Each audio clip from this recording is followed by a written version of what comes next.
Assalamualaikum warahmatullahi wabarakatuh. Hello everyone, we are from Group 8, Techniques in TAFL, and today we would like the presentation about teaching receptive skills reading.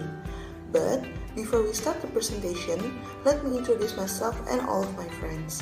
So, my name is Artania. With my friends today is Mrs. Esther, Fauzi, Vivi, Iqbal, and Rizky. Teaching reading skill. Reading offers language input as listening does. However, because it is fast and silent, the efficient reader is exposed to much more accurate linguistic content in a short space of time than we listening of engaging in interactive activities. Good readers become autonomous, able to read outside the classroom and to stay in touch with English through periodicals and books when they leave school. Through the rich language environment, readers can acquire a large vocabulary and an implicit command of the limitless language forms, pleasurably and almost effortlessly. Good writing is probably the product of reading too.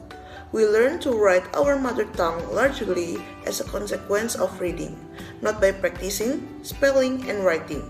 Clearly, reading in the foreign language deserves attention, and reading passages should not be viewed merely as a springboard for speaking or writing activities. An aim of mass language teaching programs should be to develop the students' reading competence. Reading is a very complex process involving many physical, intellectual, and emotional reactions. The physical variable, visual perception, is a prerequisite of accurate and rapid reading. However, many people, including several professional teachers, think that reading merely involves the ability to sound the words print on a page. Your understanding of the skill you are teaching and your choice of how you teach the skill will very strongly influence what and how you teach. So we will take some time trying to understand what reading involves before going on to think about how actually to teach it. What reading involves? 1. Reading involves knowledge of certain reading mechanism. 2. Real reading involves not merely sounding of the words in a text, but understanding the meaning or message the words are intended to carry. 3. Understanding a text involves understanding the language in which it is written. 4. Reading involves utilizing previous knowledge of the world, of culture, of the topic under discussion, of the print conventions being used, etc. 5. Reading is a thinking process. 6. Reading is an interactive process. 7. Reading is a life support system. 8. Reading is not a single skill that we use all the time in the same way, but it is a multiple skill that is used differently with different kinds of text and in fulfilling different purposes.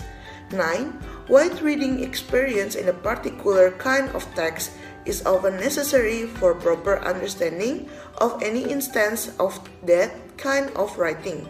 And last one, what reading enables a person to do must be perceived as interesting and worthwhile.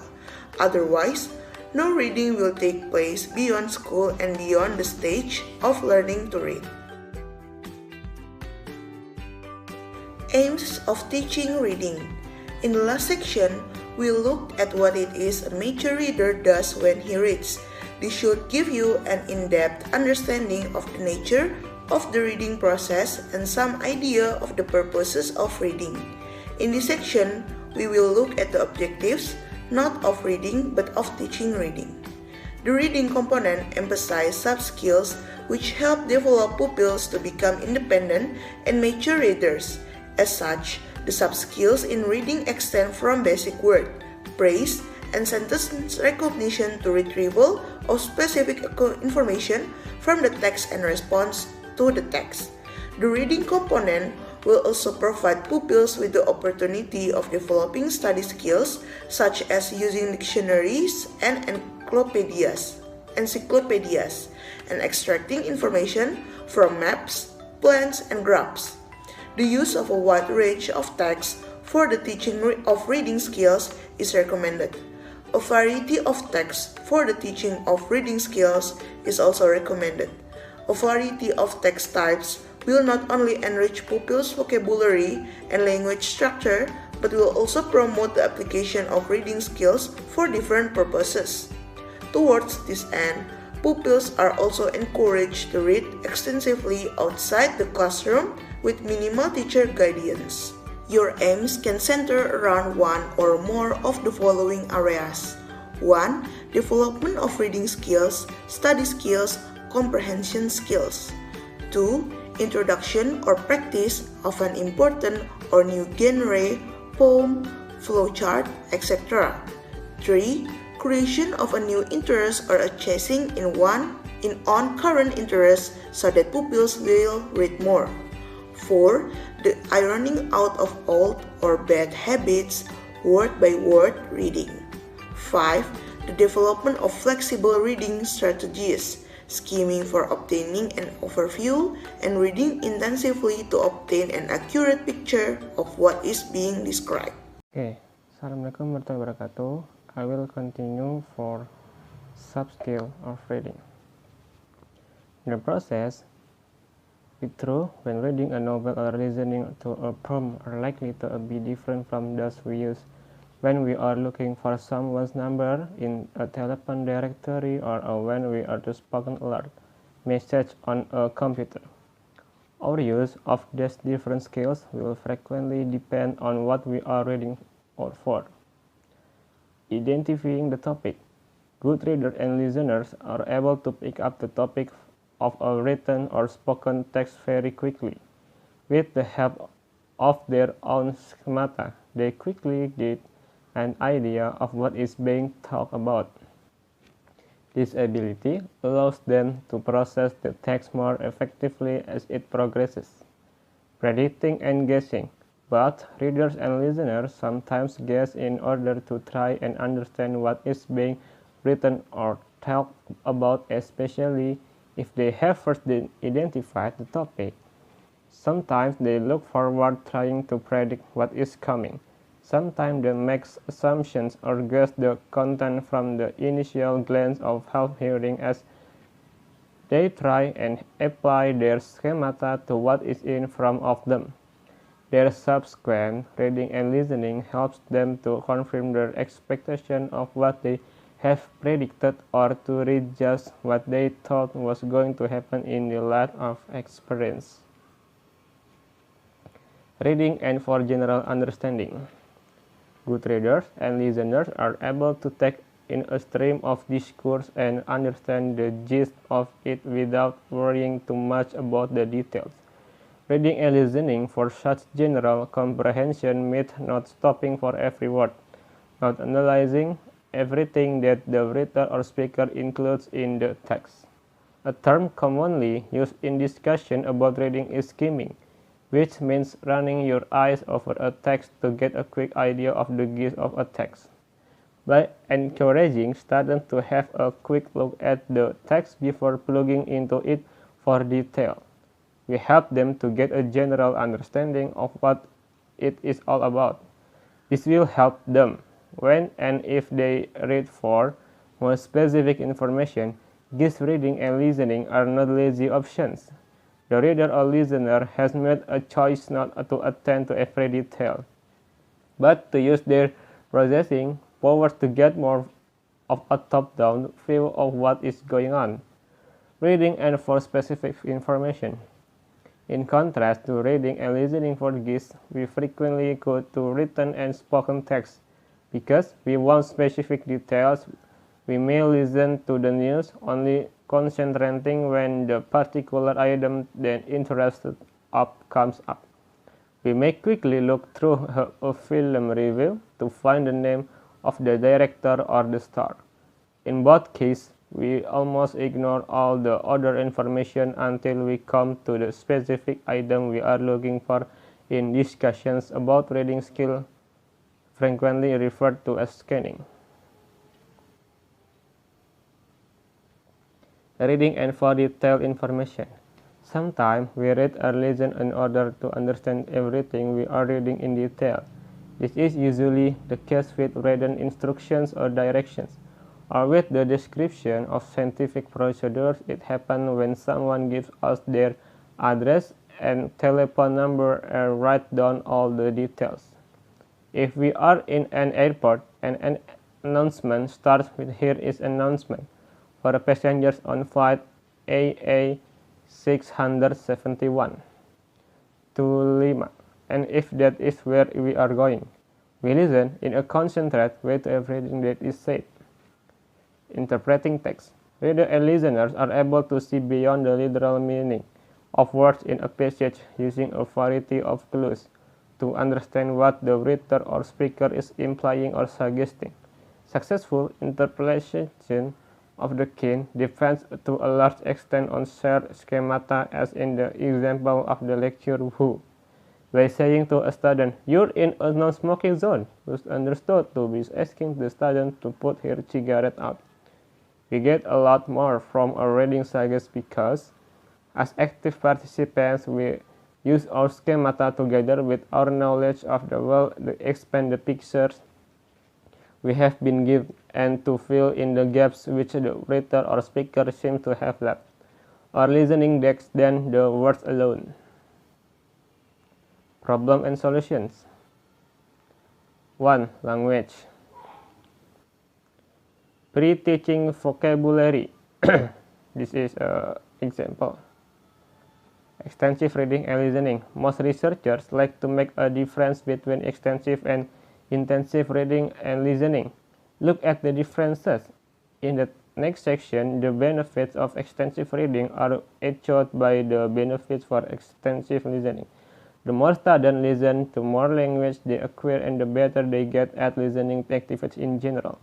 Whether they choose passages from textbooks, recordings on simplified readers, listening material designed for their level, or recording of radio programs, which they are capable of following, the effect will be the same, provided the input is comprehensible. They will gradually acquire more words and greater schematic knowledge, which will in turn resolve many of the language difficulties they started out with.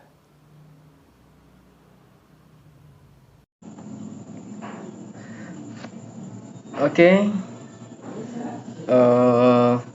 now I will continue performs from Mr. Fauzi. I will explain to you about stakes in learning to read. All the skill and strategies required in learning to read cannot be acquired all at once.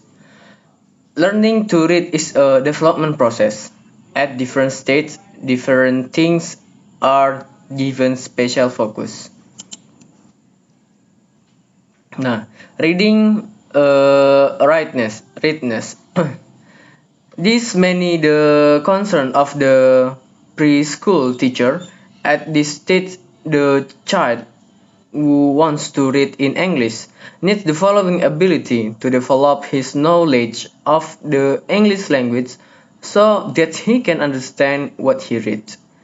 To motivate to learn to read in English, to discriminate between shape so that he can recognize letters and words when he begins to learn to read, to recognize that print has meaning just as talk has meaning. We shall not, however, concern ourselves with the techniques of teaching the skill here. Consult a book on reading readiness in if any of your pupils do not have the skill and attitude. 2. Early reading. 6 basic kind of word attack strategies are recognized to be able to guess the unknown words in English language. A. Using configuration clues or sight word recognize clue when a reader uses the shape of a word in pronouncing or recognize the word. He is said to be using configuration clues.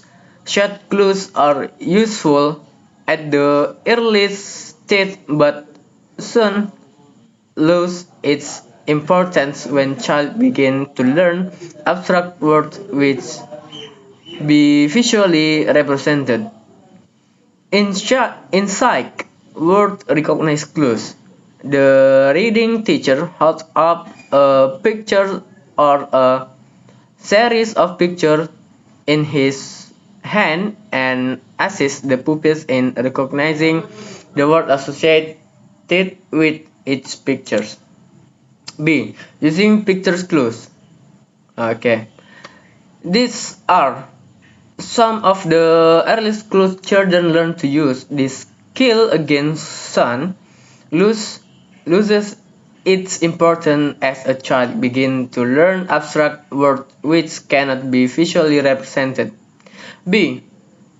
Phonic or phonetic clues. Using phonic analysis, the teacher generalizes rules and facts about the relationship of sounds to certain letter symbols. These sounds generalizations are employed as clues to read specific letter symbols. Sounds generalization are different from the characteristic of sounds of letters or group of letters. They describe the sound to symbol relationship of the English language. Phonic clues deal with both consonant and vowel element as in. Okay. T is silent between S and as in to listen. Listen. Initial K is silent before N as in to know. C is pronounced as before I, E, Y, as in city, ice, cycle. The teacher can help students acquire the consonant occurring at initial, medial, and final position of a word. He should test them to fill in omitted letters in a word and pronounce the whole word. Later, read it. At also, he can use the vowel completion exercise in testing his student. For example, R O E so SS or A S T then U. Letters and vowels between parentheses are the omitted one in this example. D. Using contextual clues. It is used to determine the unknown word in order to read and comprehend it efficiently. We usually read in order to understand what the writer says, not in order to see if we can recognize all words used by the writer. This means that that we can understand the message in a text, we ignore the unfamiliar word it contains. Sometimes the unfamiliar word may be important, but we can guess what this word means. Context clues are found in pictures, in the meaning of those words in the sentence or in the oral, and in the oral discussion of the class. The context often helps understand the particular meaning of the word or phrase. The word surrounding an unfamiliar word and the general idea included in the surrounding text often contain several clues to the meaning of the words. Knowledge of the situation may also help the reader to guess the possible message in the words. When a reader uses these clues, he is said to be using contextual clues. Unlike the first two kind of word attack skill, this skill is used throughout a person reading life. Okay, E. Using the dictionary. Dictionary skill provide the reader with the independent means for determining the meaning of an unknown word and finding its pronunciation. It is used in a word-recognized pronunciation sense. Pupils may also use a picture dictionary to identify unknown words.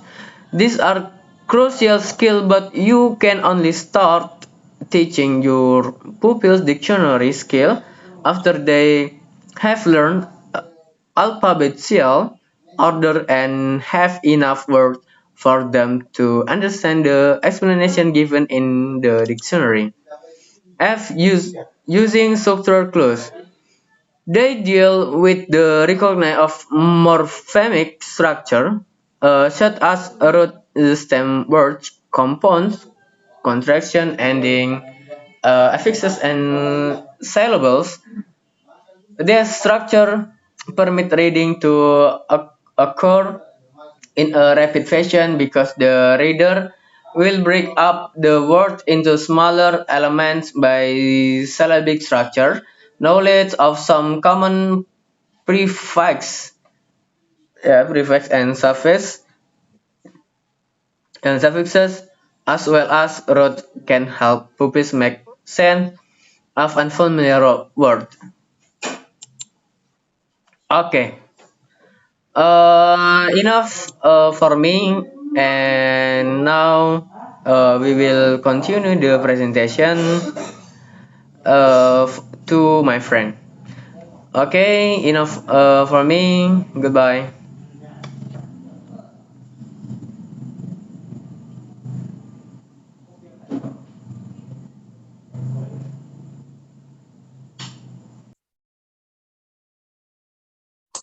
Okay, next.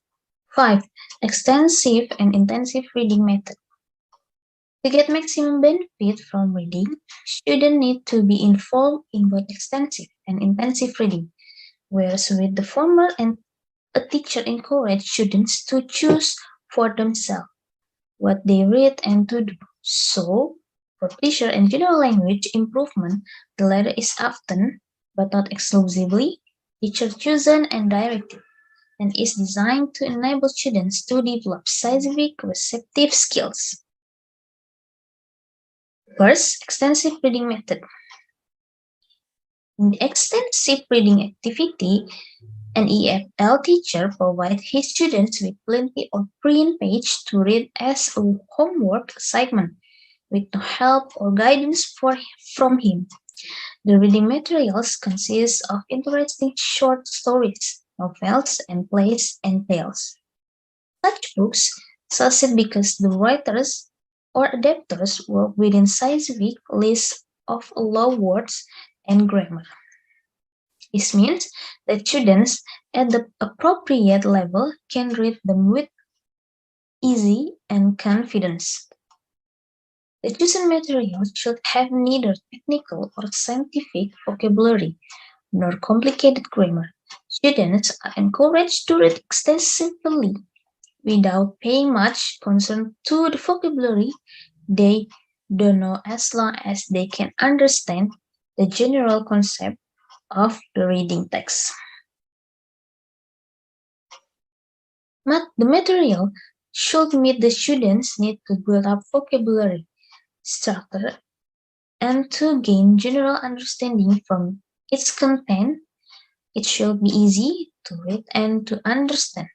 It should be extensive in quantity and interesting in its topics. Most students will not do a lot of extensive reading by themselves unless they are encouraged to do so by their teachers. Clearly, then our role is crucial. We need to promote reading and by our own exposure of reading as a valid occupation, persuade students of its benefits. For this reason, and because we want to prompt students to keep reading, we should encourage them to report back on their reading in a number of ways. One approach is to set aside a time at various points in a course, say every 2 weeks, at which students can ask questions and or tell their classmates about books they have found particularly enjoyable or noticeably helpful. However, it is it is inappropriate because not all students read at the same speed or because they often don't have much to say about the book in front of their college.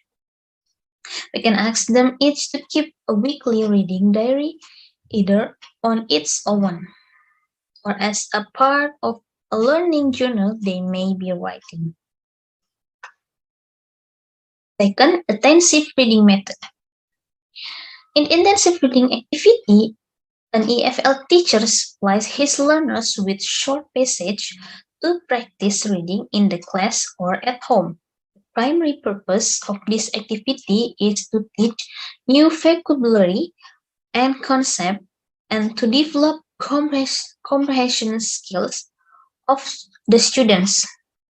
In this activity, the reading teachers provide his students with a variety of exercise for learning syntactical device and lexical features. The material normally deals with scientific or news report argumentative representations, narrations, description, and summary of a thing, person, events, and commentary reactions. Intensive reading method, the role of the teacher. In order to get students to read enthusiastically in class, we need to work to create interest in the topic of and text. However, there are further roles we need to adopt when asking students to read intensively. The first organism. We need to tell students exactly what their reading purpose is and give them clear instruction about how to achieve it and how long they have to do this. The second, observer. When we ask students to read on their own, we need to give them space to do so. This means restraining ourselves from interrupting that reading, even though the temptation may be to add more information or instructions. Third, feedback organizer. When our students have complete text, we can lead a feedback session to check that they have completed the text successfully. We may start by having them compare their answer in pairs and then ask for answer from the class in general or from pairs in particular. Students often appreciate giving pair answers like these signs by sharing their knowledge. They are also sharing their responsibility for the answers. Next, prompt. When students have read a text, we can prompt them to notice language features in that text. We may also, as controllers, direct them to certain features of text construction, clarifying ambiguities and making them aware issues of the text structure which they had not come across previously.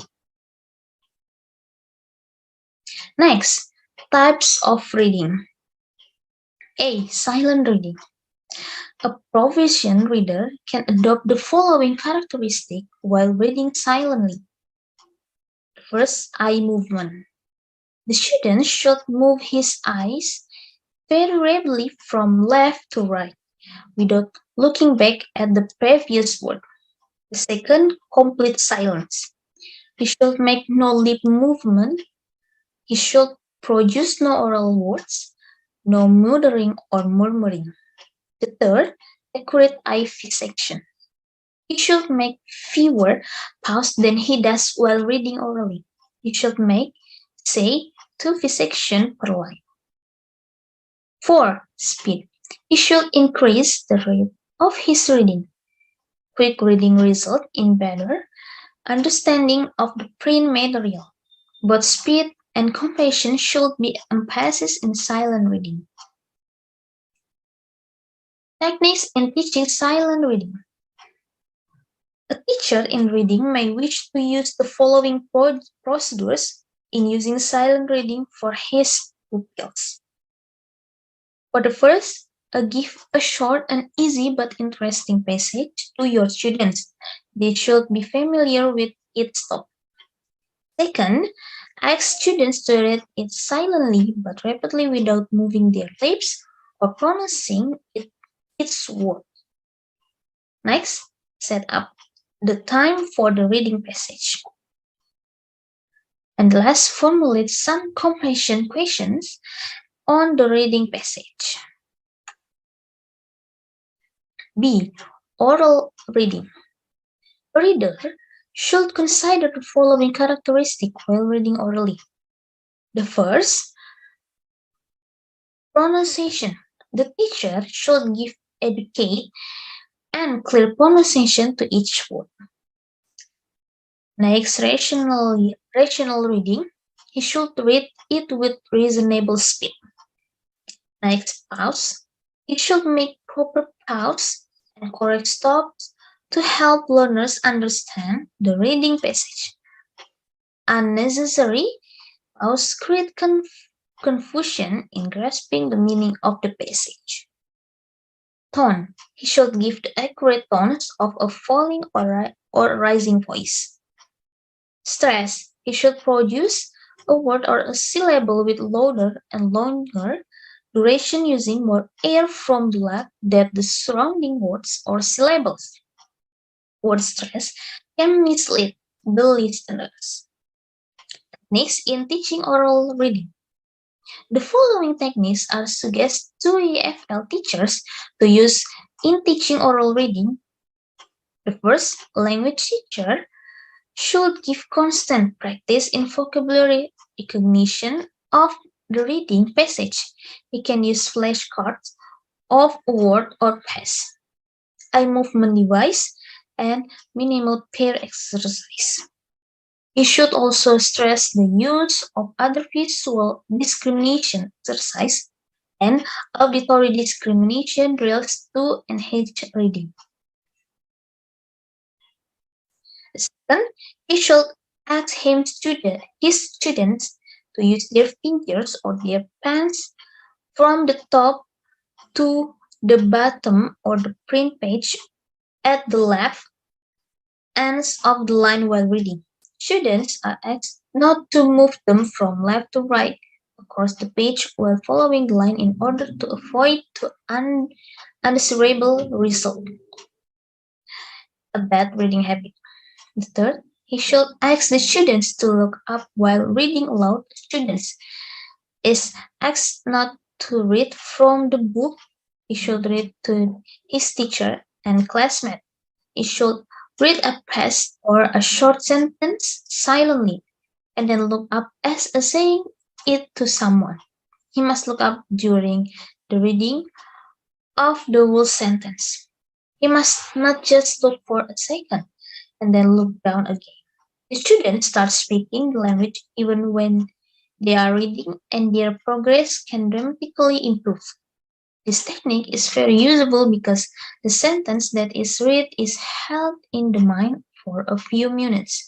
There is an effort to memorize and remember it instead of only sounding out the print. Speaking is greatly reinforced by means of this technique.